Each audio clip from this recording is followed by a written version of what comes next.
இயேசு உங்களை நேசிக்கிறார். பிரியமானவர்களே, இந்த நாள் ஆண்டவர் நம்மளோடு பேசும்படிய வேதத்திலிருந்து சில வசனங்களை கூட வாசித்து நாம் கற்றுக்கொள்ளக்கூடிய காரியங்களை பார்ப்போம். அது 1 சாமுவேல் புஸ்தகம் 2வது அதிகாரம் 12வது வசனத்திலிருந்து சில வசனங்கள் வாசித்து கர்த்தருடைய பிள்ளைகள் கற்றுக்கொள்ளக்கூடிய காரியத்தை பார்ப்போம். ஏலியின் குமாரர் பேலியாலின் மக்களாய் இருந்தார்கள், அவர்கள் கர்த்தரை அறியவில்லை. ஏலியின் குமாரர்கள் பேலியாலின் மக்களாயிருந்தார்கள், அவர்கள் கர்த்தரை அறியவில்லை.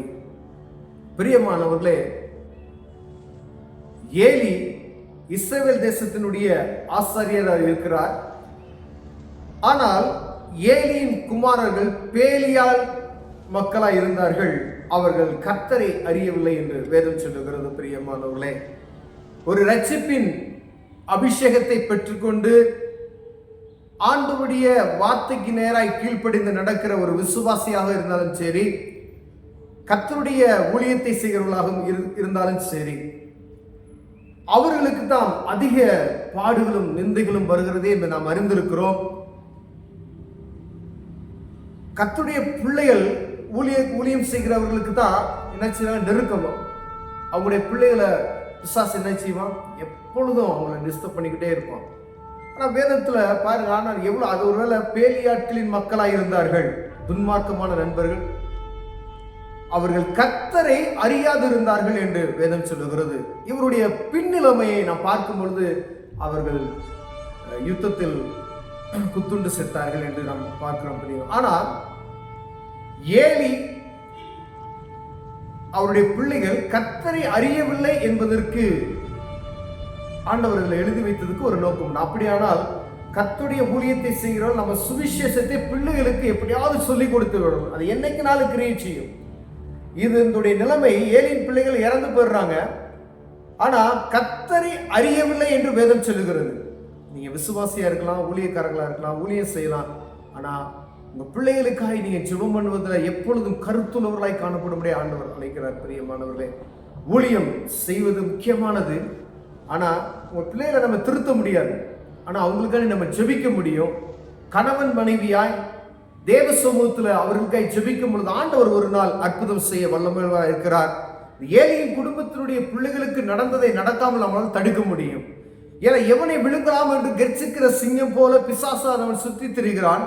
அது கர்த்தருடைய பிள்ளைகளையே சுற்றி திரிகிறதை நாம் அறிந்திருக்கிறோம். பிரியமான அவர்களுக்கு தான் துன்மார்க்கமான நண்பர்கள் வருவாங்க, அவர்கள் தான் நம்ம இழிவுபடுத்தும்படிய ஏதாவது ஒரு காரியத்தை செய்வார்கள். அப்படிப்பட்டதான் மன உளைச்சல்கள், மன பாரங்கள், அநேக காரியங்கள், வேதனையோடு இருக்கக்கூடிய அநேக பேர் இருக்காங்க, அது சொல்ல முடியாது. அவர்களுக்காய், ஆனால் ஊழியக்காரர்களுக்காய் கண்டிப்பா விசுவாசிகள் ஜெபிக்கணும். ஒவ்வொருத்தருக்கும் ஒருவர் ஜெபத்துல தாங்கி கொள்ளும்படியாய் ஆண்டவர்களோடு பேசிக் கொண்டு இருக்கிறார். பிரியமானவர்களே, ஒருவருக்கு ஒருவர் நீங்க ஜெபத்துல தாங்கி, உங்க விசுவாசி இருக்காங்கன்னா, உங்க சபையில இருக்காங்கன்னா, உங்களுக்கு தெரிஞ்ச பெயர்களை சொல்லி, உங்களுக்கு தெரிஞ்ச ஊழியக்காரங்களோட பேர் அவங்க குடும்பத்துக்காய் நீங்க ஜெபிக்கும்படியா இந்த நாள் அழைக்கப்படுகிறீர்கள். பிரியமானவர்களே, இந்த ஏலியனுடைய பிள்ளைகளுடைய காரியங்களை பார்த்தீங்கன்னா, அந்த ஆசாரியர்கள் ஜனங்களை நடப்பித்த விதம் என்னவென்றால், கர்த்தரை அறியாதது நிமித்தமாய், கர்த்தருடைய பழியை அறியாதது நிமித்தமாய், கர்த்தருடைய ஆராதனையை அறியாதது நிமித்தமாய், கர்த்தருடைய பிரசன்னத்தை உணராதது நிமித்தமாய் அந்த ஆசாரியர்கள் ஜனங்களை நடப்பித்த விதம் என்னவென்றால், எவனாயிலும் ஒரு பழியை செலுத்தும் காலத்தில் இறைச்சி வேகும் போது ஆசாருடைய வேலைக்காரன் 3 கூறுள்ள ஒரு ஆயுதத்தை தன் கையிலே பிடித்து வந்து அதனாலே கொப்பரையிலாவது, பானையிலாவது, சர்வத்திலாவது, சட்டியிலாவது குத்துவான். அந்த ஆயுதத்தில் வருகிறது எல்லாம் ஆசாரியன் சீலோவில் வருகிற இஸ்ரவேலருக்கெல்லாம் செய்வார். அப்படியே அங்கே சீலோவில் வருகிற இஸ்ரவேலர் எல்லாருக்கும் செய்தார்கள். பலி செலுத்தும் பொழுது முதல்ல கொழுப்பை தகனிக்கிறதுக்கு முன்னமே இவர்கள் வந்து அராஜகம் பண்ணுகிறார்கள். அநேக இடங்கள்ல இப்ப வேற இதுல வந்து நம்ம கேள்விப்படுறோம், அராஜகம் அப்படியே போனோம்னா அந்த வாடகைக்கு கடை விட்டு அந்த மாதிரி நிறைய காரியங்கள் நடக்கிறது. இவருங்க பாருங்க, ஆசாரியருடைய பிள்ளைகள் பலி செலுத்தி முடித்தது என்பது அந்த கொழுப்பை போய் தகனிக்கிறதுக்கு முன்பதாக இவர்கள் 3 கூறுள்ள ஆயுதத்தை, திரிசூலம் சொல்லுவோம் பார்த்தீங்கன்னா, அந்த மாதிரி ஆயுதத்தை எடுத்து குப்பரிலாவது, சட்டியிலாவது, வேற எந்த பானையில குத்தி அவனுக்கு எவ்வளவு வருதோ அதை எடுத்துக்கொள்வான். அதை கேட்கறதுக்கு யாருக்கு ரைட்ஸ் கிடையாது. அவள் எல்லாம் அப்படி இருந்த ரவுடிய மாதிரி இருந்திருக்கிறாங்க. பார்த்துங்க, யாரும் கேட்க முடியாது. இஸ்ரவேல் ஜனங்கள் கர்த்தருக்கு காணிக்கை செலுத்துவது பாரமா நினைத்தாங்களா. அந்த இடத்துல போட்டிருக்கு பாருங்க, ஏலி மிகுந்த கிழவனாக இருந்தான், அவன் தன் குமாரர் இஸ்ரவேலுக்கு எல்லாம் செய்கிற எல்லாவற்றையும் அவர்கள் ஆசாரிப்பு கூடாரத்தில் வாசல் கூடுகிற ஸ்திரீகளோட சயனிக்கிறது கேள்விப்பட்டு அதுக்கு அந்த வசனத்தை நம்ம வாசித்து வந்தோம்னா அநேக காரியங்கள் இவர்கள் செய்த துன்மார்க்கமான காரியங்கள் எழுதி வைக்கப்பட்டு இருக்கிறது பிரியமானவர்களே.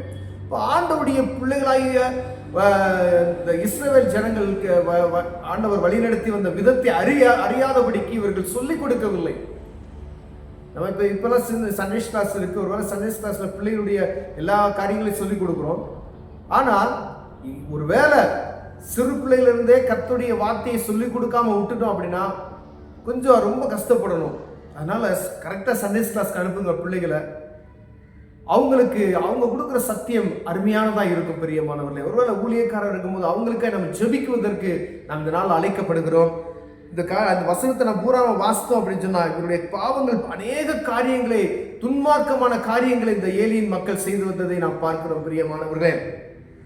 மனுஷனுக்கு விரோதமாய் மனுஷன் பாவம் செய்தால் நியாயாதிபதிகள் அதை தீர்ப்பார்கள். ஒருவன் கர்த்தருக்கு விரோதமாய் பாவம் செய்தானாயில் அவனுக்காக விண்ணப்பம் செய்யத்தக்கவன் யார் என்றார். அவர்களோ தங்கள் தகப்பன் சொல்லை கேளாமல் போனார்கள். அவர்களை சங்கரிக்க கர்த்தர் சித்தமாய் இருந்தார். அவங்க அழித்து போடுவதற்கு கர்த்தர் சித்தமாய் இருந்தார். ஒரு நாள் அழித்து போட்டார். அது பின்னாடி தொடர்ந்து வர வசனங்களை நம்ம வாசித்தோம்னால் அப்படி அவங்க தகப்பன் சொல்வதையும் கேட்கல.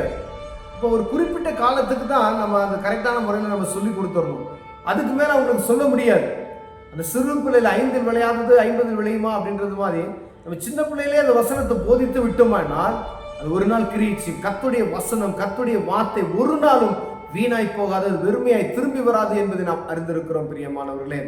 அதனால ஆண்டவருடைய பிள்ளைகளுக்கு நாம் செய்ய வேண்டிய, அந்த பிள்ளைகளுக்கு செய்ய வேண்டிய காரியத்தை சரியாய் கர்த்தருடைய வார்த்தையை போதிப்போமானால் அவர்கள் தேவநாமம் தூசிக்கிற மாதிரி எந்த ஒரு காரியத்தையும் செய்ய மாட்டார்கள்.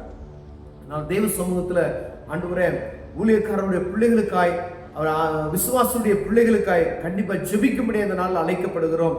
இவர்களுக்காய் விசேஷித்த ஜெபங்கள் ஏறெடுக்கப்படும்படி நம்ம அழைக்கப்படுகிறோம் பிரியமானவர்களே. நீங்க உங்க குடும்பத்தில் இருக்க ஒவ்வொருத்தருக்கு ஒருத்தர் தாங்கி தினமும் ஜெபிக்கிறவர்களாய் காணப்படும்படியாய் அழைக்கப்படுகிறோம். சபையில் இருக்கக்கூடியவங்க ஒருவருக்கு ஒருவர் ஜெபித்து தாங்கிக் கொள்ளுங்கள். அதே போல ஒவ்வொரு ஊழியக்காரங்க பேர் தெரிஞ்சு அவங்களுக்காக நீங்க ஜெபிக்கும்படி ஆண்டவர்களே. அநேக ஜெப குறிப்புகள் உண்டு, ஆனால் நம்ம செய்யறது கிடையாது. நமக்கு ஜெபிக்கிறதுக்கு, ஜெபம் செய்வதற்கு நேரம் இல்லை அப்படின்னா எதுக்காக ஜெபிக்கிறது அப்படின்னு தெரியாதபடி இருக்கிறோம். நீங்க இந்த காரியத்துக்கு நம்ம ஜெபிக்கும் பொழுது ஆண்டவர் நம்முடைய காரியத்தை அவர் பார்ப்பார். நம்ம பிறருக்காய் ஜெபிக்கும் பொழுது ஆண்டவர் என்ன செய்வார்? நமக்கு ஜெபிக்கும் பொழுதுக்கு ஆட்களை உருவாக்கி தருவார். நம்முடைய காரியங்களை ஆண்டவர் பார்ப்பார். பிரியமானவர்களே, கண்களை மூடுவோம், ஜெபம் செய்வோம். அன்பின் தகப்பனே, ஆண்டவரே ஆசாரியனுடைய ஏலியின் பிள்ளைகள் ஆண்டவரை துன்மார்க்கமாய் நடந்தார்கள் என்று நான் வேதத்துல வாசிக்கிறோம். ஐயா, ஒரு நாள் எங்க பிள்ளைகளோ ஆண்டவரை கர்த்தருடைய பிள்ளைகளோ இந்த மாதிரி துன்மார்க்கமான நிலைமைக்கு தள்ளப்படாதபடி ஆண்டவர் சங்கரிக்கிற ஒரு ஆண்டவரின் கட்டத்துக்கு போகாதபடிக்கு அவர்களை தப்புவித்து அவர்களை பரிசுத்தப்படுத்தி ஆண்டவரை அறிகிற ஞானத்தில் அவர்களை வளர்க்கும்படி நாங்கள் இயேசுவின் நாமத்தில் ஜெபிக்கிறையா. அதற்காக ஞானத்தை எங்களுக்கு தாங்க, எங்க பிள்ளைகளுக்கு தாங்க, எங்க உறவினர்களுக்கு, ஆண்டவரை எங்களுடைய சபை மக்களுக்கு, எங்களை சார்ந்த கர்த்தருடைய பிள்ளைகளுக்கு, விசுவாச குடும்பங்களுக்கு நீ தரும்படியே நாங்கள் ஜெபிக்கிறோம் ஐயா. ஒருவருக்கு ஒருவர் ஜெபத்துல தாங்குவதற்கான கிருபைகளை தாங்க இயேசுவின் நாமத்தில் பிதாவே, ஆமென்.